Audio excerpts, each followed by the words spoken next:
So first, we're going to talk about reporting by dimension. Before I get too far there, what are dimensions?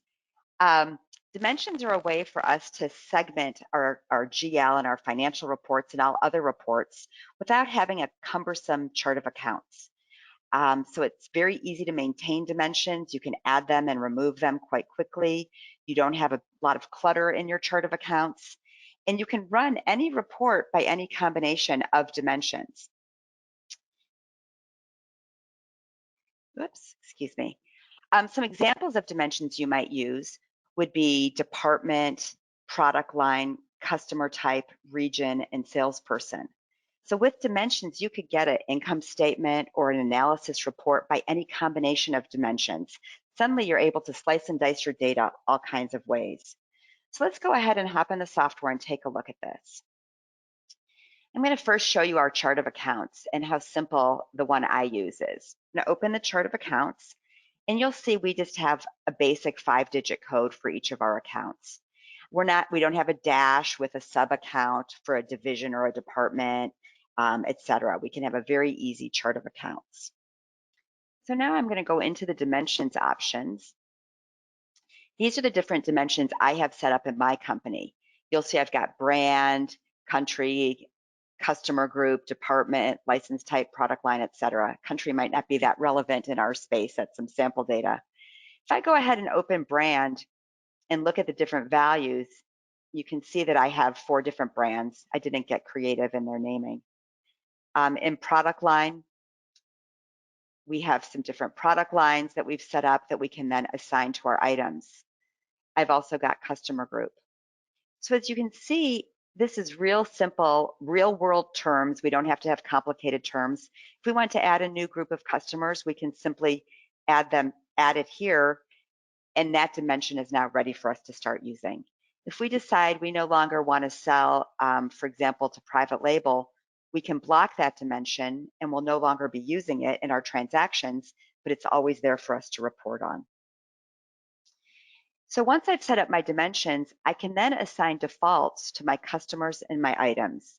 So if I go look at one of my customers, I'm going to pop up Canamed,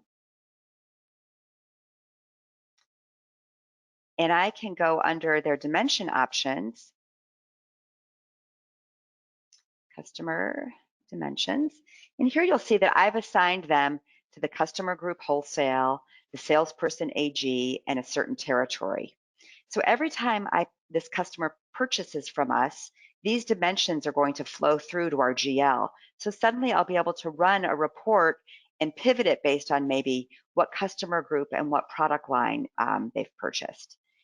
This column here says that they're always going to be in the customer group wholesale and the territory Southern California, but the salesperson might change. We have to have a salesperson on the account, on the transaction, but it could be edited.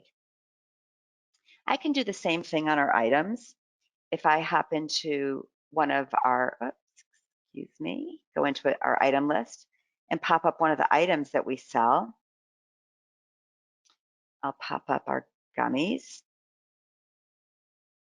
I can go ahead and look at the dimensions on the gummies and see that we've assigned them to the product line of edibles, brand 2's brand dimension, and the license type of cannabis. That license type triggers some other activity that we'll show you in a different session. So now I'll be able to easily see what customer groups purchase which items, and our users who are entering the sales orders don't need to edit this data. It's not more keystrokes for them. It's all going to flow from the customer and the item card. So there are going to be transactions you have that aren't going to come from a sale, so it's not going to default from the customer item. For example, maybe as we're going to do some marketing literature on our gummies, and we need to contract with our marketing department to provide some collateral.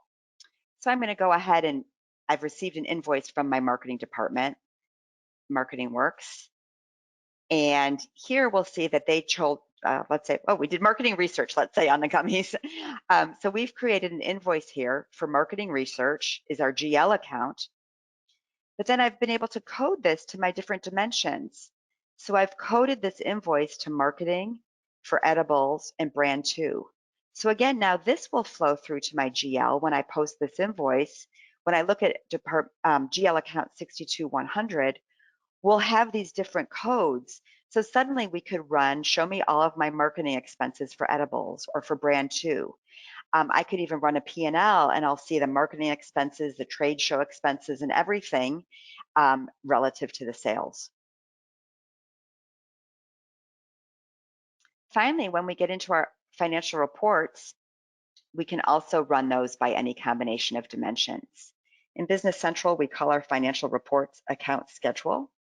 And I've got one that I've created, which is my income statement. And if I go down into my salary section, I've just created kind of an income statement that's not super exciting. But if you look at my salary section, I've got a row for my salaries expenses 3 times. Once I'm showing the department sales, once I'm showing the department production, and then my third line is anything that's not sales or production. So in other words, this data's flowed through to my GL. I can create a financial report where I look at my GL accounts and break out by rows or by columns any combination of dimensions. When I go to look at my income statement, I can go into the overview. I could also print this. My data is not very exciting. Let's see, we'll do this for 2. I don't have much data in here, but you'll see. So here's my income statement for 2022. We can see the values in each of these cells. And then I can also filter this on dimension of cartridges. And notice how, oops, I thought. Oh, I'm sorry, I put it department. It should have been product line. So now we can filter it on product line cartridges. And notice how my values changed. So on the fly, I can pull up any income statement by any combination of dimensions. Lastly, you might have a sales manager who doesn't understand a lot about income statements, but he's interested in getting a report of maybe which customers purchased which items. And we can do that through an analysis. It's called an analysis view. I'm going to open my sales analysis view. I've set this up that I want to look at my income statement accounts and I want to analyze it by these 4 dimensions. So when I go into analyze, do analysis by dimensions, let's go ahead and put in the date range.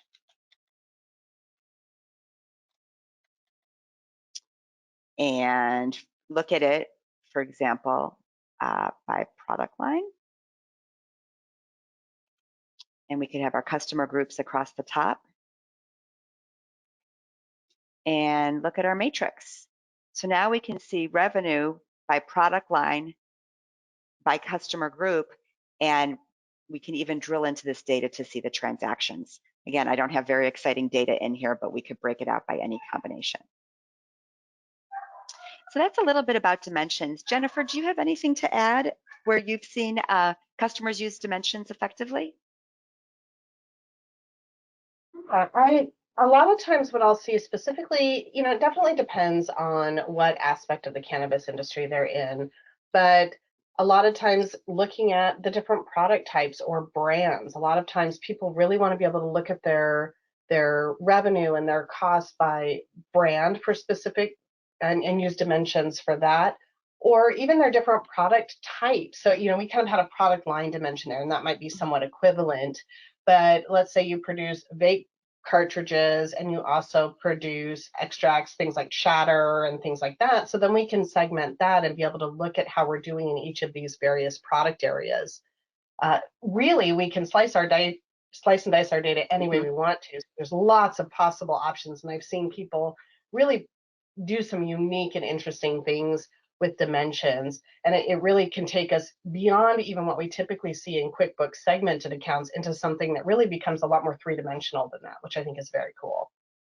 Awesome.